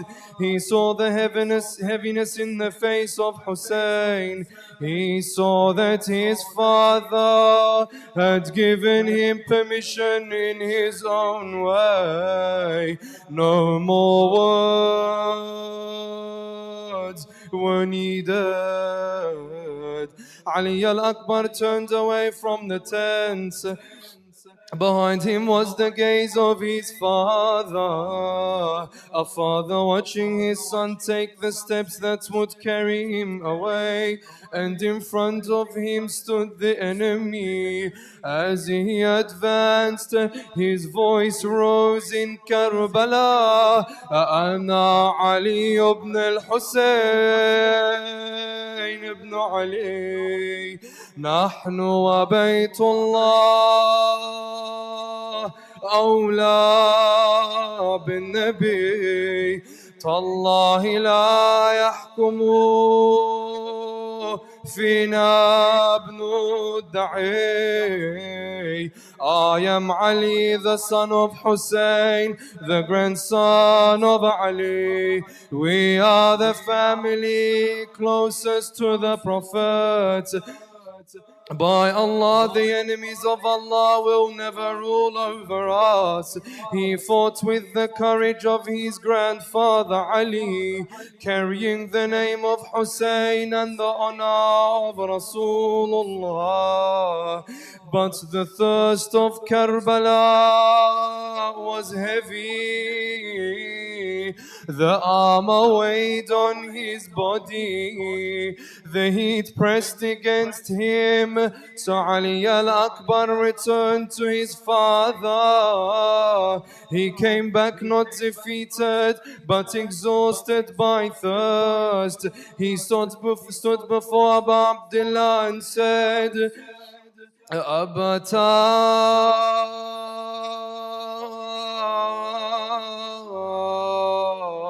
العطش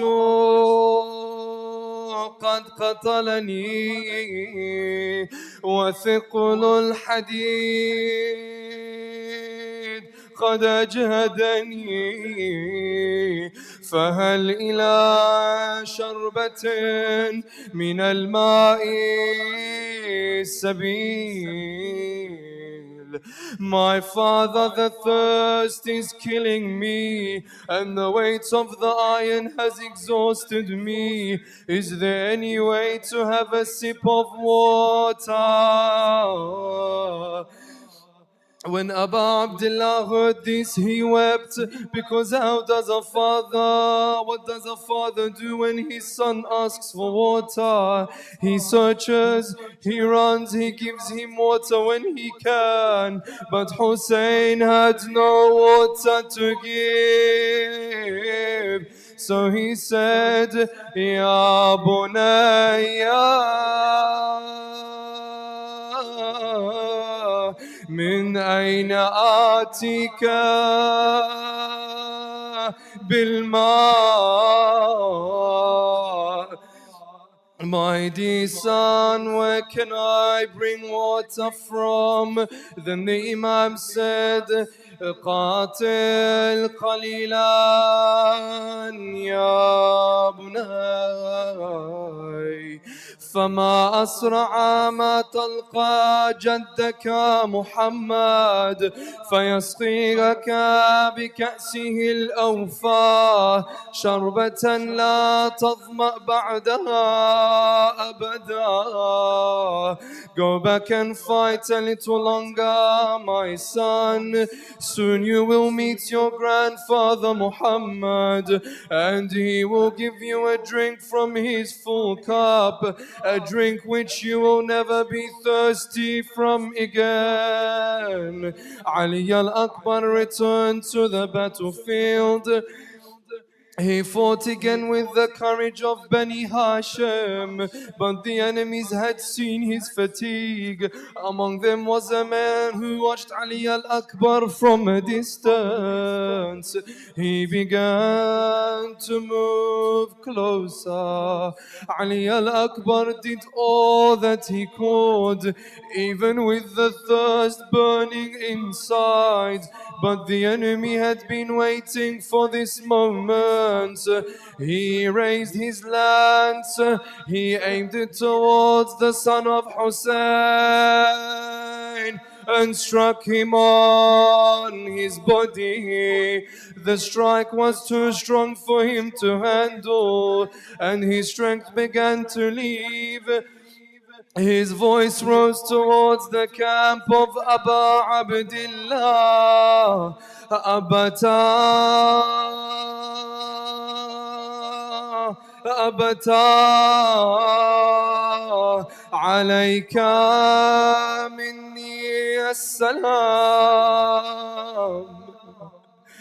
عليك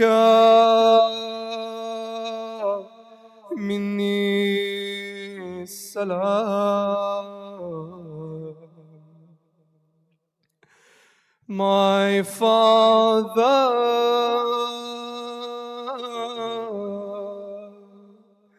accept my final salam. Then Ali al-Akbar took a final breath and his soul left this world. Aba Abdullah rushed towards his son. When he reached him, he lowered himself beside Ali al-Akbar. He placed his cheek on his cheek. The son was silent with no voice. The father was broken and said, على الدنيا بعدك العفا. After you, the world is nothing but ashes. And from the heart of Hussein, it was as though a call went towards the tent. Ali يا زينب قومي سنديني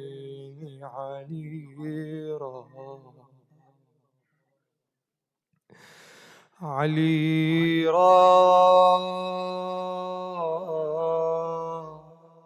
Zainab Ali is gone and will not return. Ali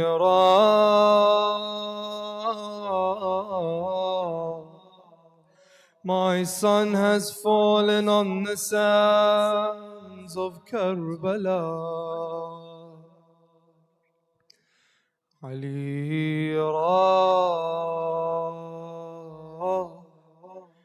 he called me with his final salam, but it was too late. Ali I placed my cheek on his, but felt the warmth was fading. علي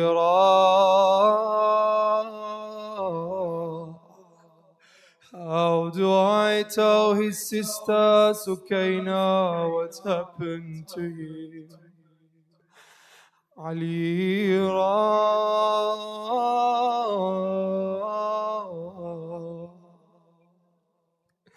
Come Zainab, come to me. Ali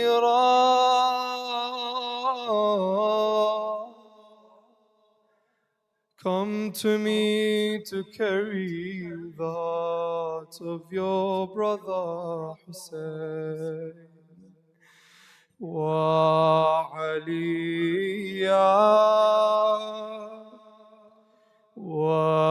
وشهيدا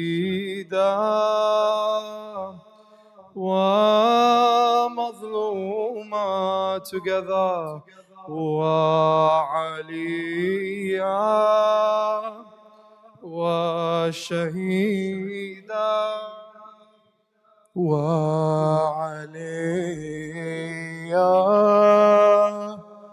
وشهيدا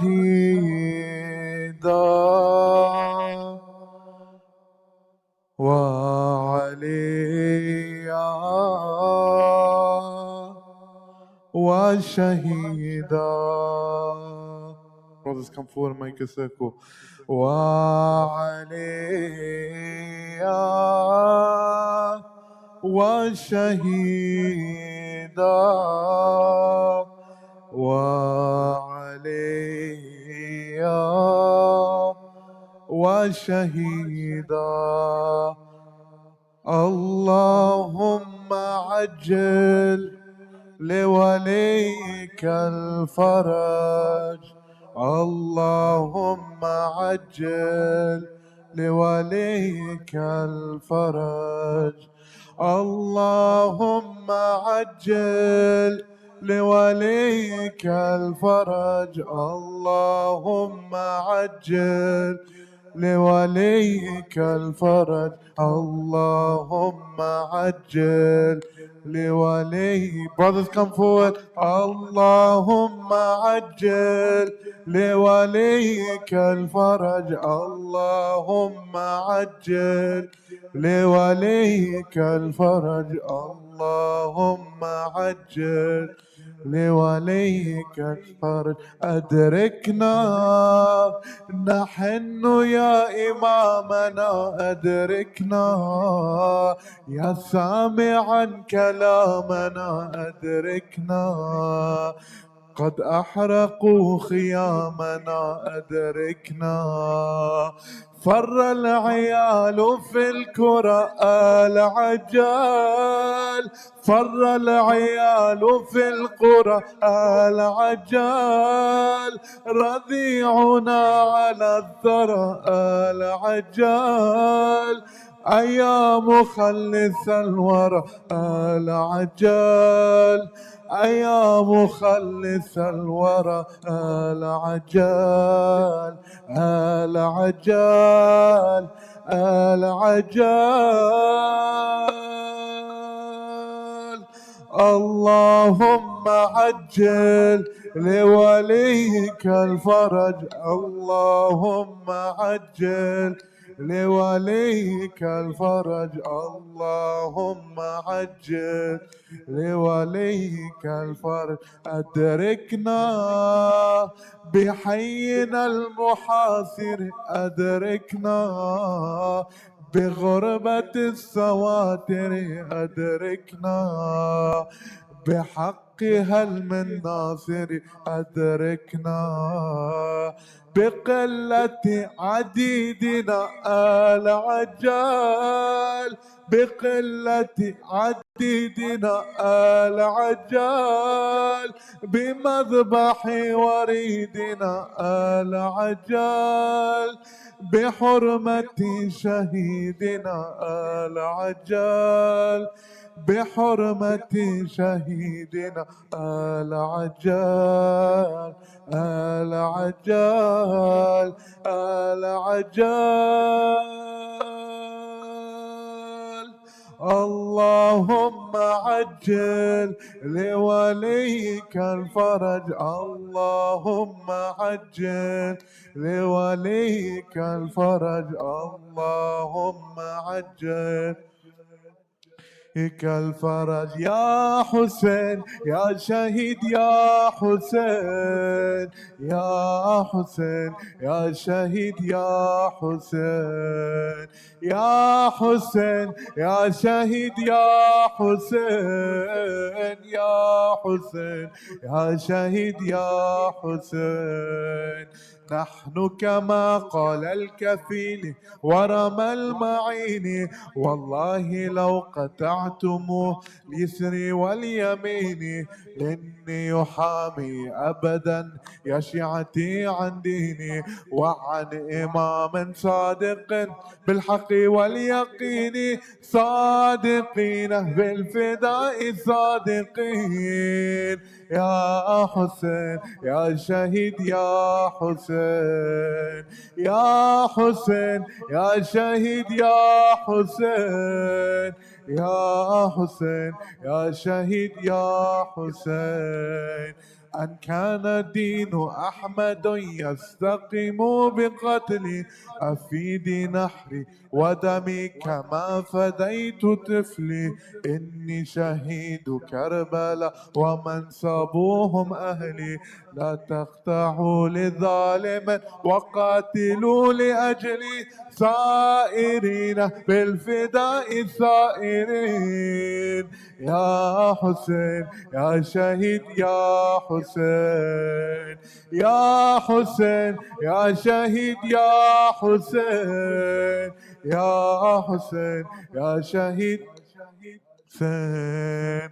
شيعتي لو شربتم حذب ماء فاذكروني، كما لكم جرى الدم في كربلاء عيوني، فجاحدوا والحن كل من يقاتلوني، ألا فهل من ناصر ناديت فانصروني، قادمين للفداء قادمين.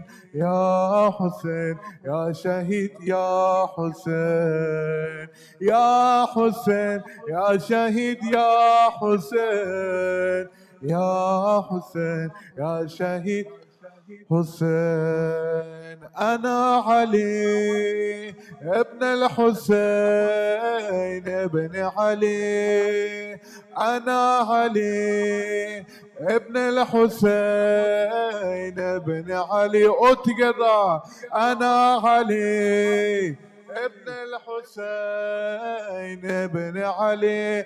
برز الأكبر في ساح الكفاح، برز الأكبر في ساح الكفاح، وكأن المرتضى في الطفلة، وانبرى يفخر بالمجد فصاح. إننا والله أولى بالنبي، إننا والله أولى بالنبي.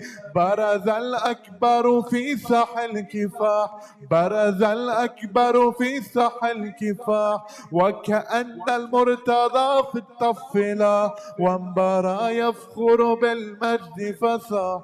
إننا والله أولى بالنبي، إننا والله أولى بالنبي. أنا علي يا ابن الحسين ابن علي، أنا علي ابن الحسين ابن علي، أنا علي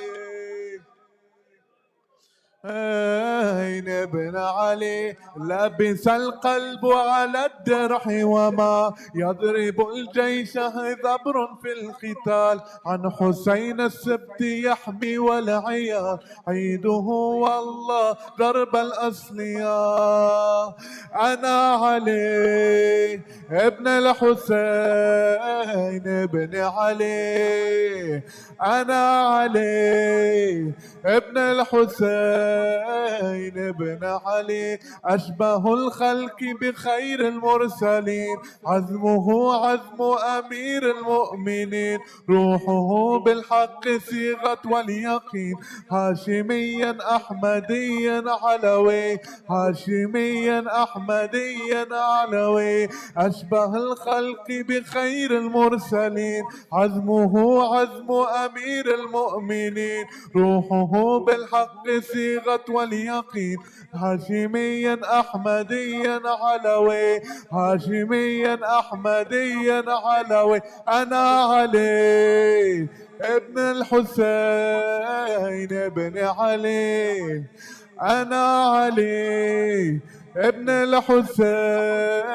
ابن علي أنا علي ابن الحسين ابن علي وماذا يفتح فيهم ألف باب من فنون الحرب أنواع الذراب صاعقات حارقات بالعذاب وبحد السيف دارا تستلي وبحد السيف دارا تستلي ومدى يفتح فيهم ألف باب من فنون الحرب أنواع الذراب صاعقات حارقات بالعذاب وبحد السيف دارا تستلي أنا علي ابن الحسين ابن علي أنا علي ابن الحسين ابن علي أنا علي ابن الحسين ابن علي أنا علي ابن الحسين ابن علي حسين حسين حسين حسين حسين حسين حسين حسين مولاي الحسين بغبار اليدين تائبا أتيتك عمري انقضى عابدا هوايا يا لسوء ما قدمت يدايا أفنيت العمر بأخطائي أبليت شبابي بريائي عمت عين القلب الغفلة وجهلت اليوم بها الآخر سرت بمعاصي أجاهد ونسيت الرحمن وعدلا حسين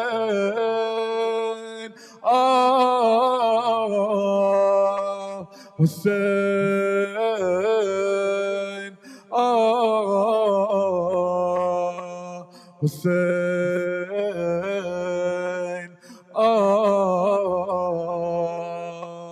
مع خوف الحساب وأليم العذاب لم أجد سبيلا زادي الوحيد دموع عيني واشتياق قلبي إلى الحسين يا من آمن أرض الطف أمني يا محبوبي خوفي لو تهت بصحراء اللوعاء وكما كنت أزورك شوقا لو جودا مولاي ورفقا زر قبري ليلات الجمعة حسين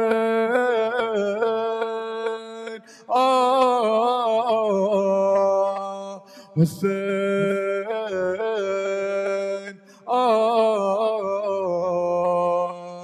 حسين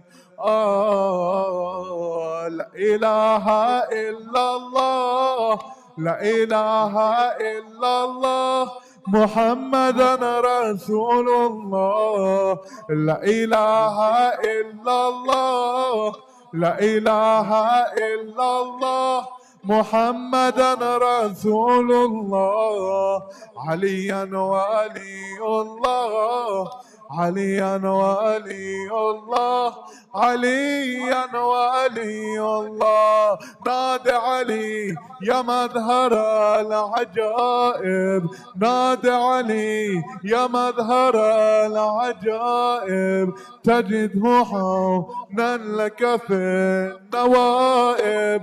كل هم وغم سينجلي، كل هم وغم سينجلي بعظمتك، بعظمتك، بنبوتك، بولايتك. علي علي علي علي علي علي علي علي علي علي علي علي علي علي علي علي. حيا على البكاء، حيا على البكاء في ماتم الحسين مظلوم كربلاء. حسين مظلوم كربلاء، سلطان كربلاء. أين الطالب بدم المقتول بكربلاء؟ أين الطالب بدم المقتول بكربلاء؟ اللهم كن لوليك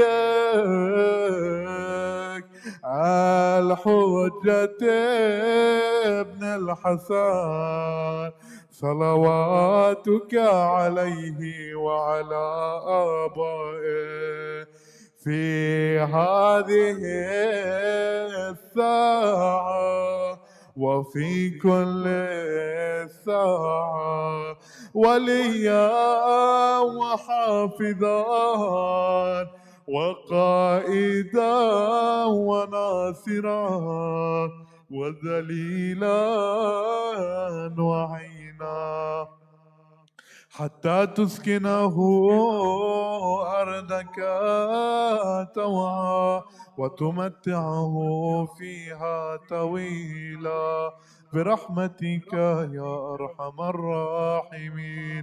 السلام عليك يا أبا عبد الله وعلى الأرواح التي حلت بفنائك. عليكم مني سلام الله أبدا ما بقيت وبقي الليل والنهار، ولا جعله الله آخر العهد مني لزيارتكم. السلام على الحسين وعلى علي بن الحسين وعلى أولاد الحسين وعلى أصحاب الحسين. السلام عليك يا صاحب الزمان، السلام عليك يا إمام الإنس والجن. عجل الله تعالى فرجك وسهل الله مخرجك، واجعلنا من خير أعوانك وأنصارك والمستشهدين بين يديك، ورحمة الله وبركاته إلى أرواح المؤمنين والمؤمنات. رحم الله من قرأ سورة المباركة الفاتحة تسبقها بالصلاة على محمد وآل محمد.